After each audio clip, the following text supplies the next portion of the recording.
Journal of Ash. Iceland's volcanic plains stretched barren under a sky of endless gray, the wind carrying ash that stung like regret. In 2032, Dr. Ira Solberg, 34, stood in the husk of Station Hvider, a research outpost abandoned after a geothermal spike. A linguist fleeing a failed career in Oslo, Ira had come to catalog the station's archives, seeking silence in isolation. But the journal she found in a rusted locker was anything but quiet. The station was a graveyard of machines, its corridors dim, the air sharp with sulfur. Ira's contract was simple: digitize old logs, leave in a week. She worked alone, her only company the hum of a dying generator.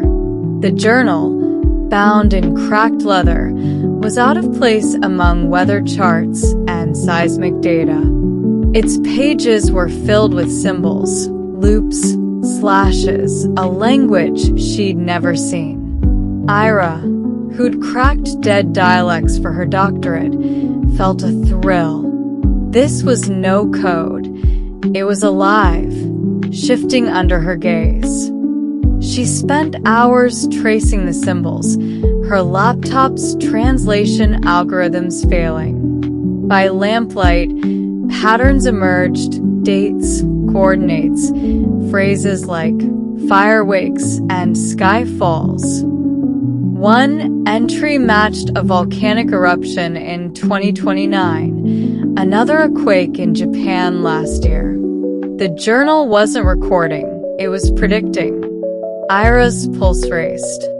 She cross-referenced. Every event listed had happened, down to the day. The final page, dated tomorrow, read, Hvider burns. Run. Her breath caught.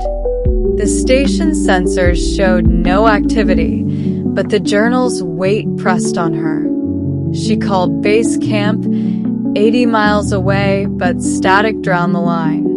Just nerves, she told herself, but sleep brought dreams of ash choking her lungs, of voices chanting in that alien tongue. She woke sweating, the journal open beside her, its ink darker, as if freshly written. Ira's training demanded logic, but obsession took root. She mapped the symbols, her notes sprawling across the station's walls. The language felt personal, like it knew her divorce, her unpublished papers, her nights spent doubting. One symbol, a spiral, appeared in her dreams, carved into her palm. She checked her hand, half expecting blood. Nothing. Yet. By noon, the air grew heavy, the ground trembling faintly. The journal's warning loomed. Hvider burns.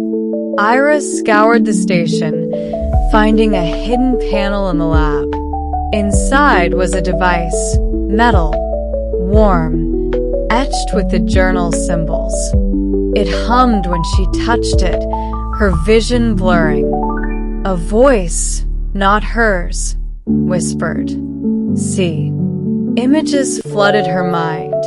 Eruptions, floods, cities crumbling, all tied to dates in the journal. The device was no machine.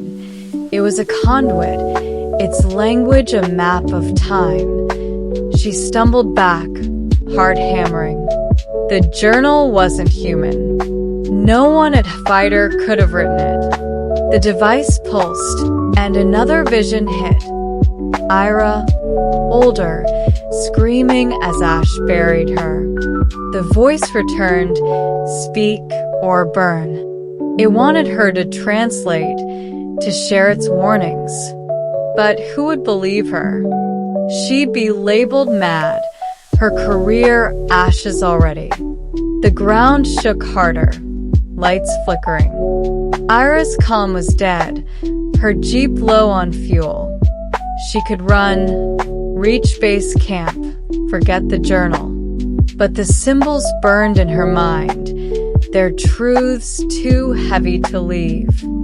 She saw her failures, every rejection, every silence, and realized the journal offered redemption. If she decoded it, she could warn the world. If she failed, a Vider would be her grave. She sat, pen trembling, and worked. The symbols unfolded, a grammar of fate. Each line she translated felt like a cut, her thoughts fraying. The device hummed louder, the station creaking. By dusk, she cracked it, a warning of a global eruption cycle, starting here, tomorrow. She typed a message to base camp, knowing it might not send. Vider unstable. Evacuate. Data follows. The ground roared, heat seeping through the walls. Ira clutched the journal, its pages warm. The voice whispered, "You saw." She ran for the jeep, the device left behind, still humming. As she drove into the night, ash fell like snow, the station aglow in her mirror. She'd escaped, but the journal was in her bag, its symbols alive in her mind. Ira reached base camp at dawn, her message sent. The world might listen, or it might burn. She was no longer just a linguist.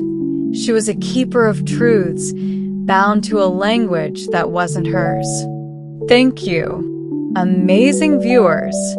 We're so grateful to you for listening to our story videos on English through stories.